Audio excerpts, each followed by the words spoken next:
We've made getting started with Accompt Finance Tracker quick and easy so you can get started right away.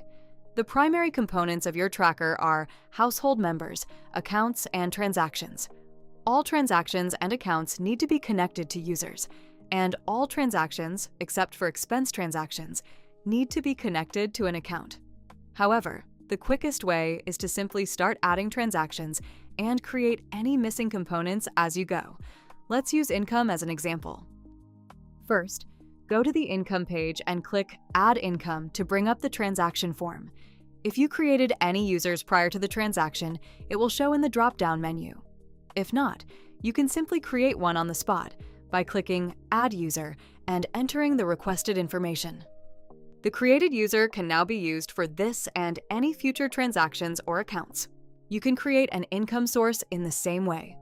Just click Add Source, complete the form, and continue with the transaction using the newly created income source. Now the user and income source you created can be used in any future transactions. You can create users and accounts in the same way from within all other transaction types.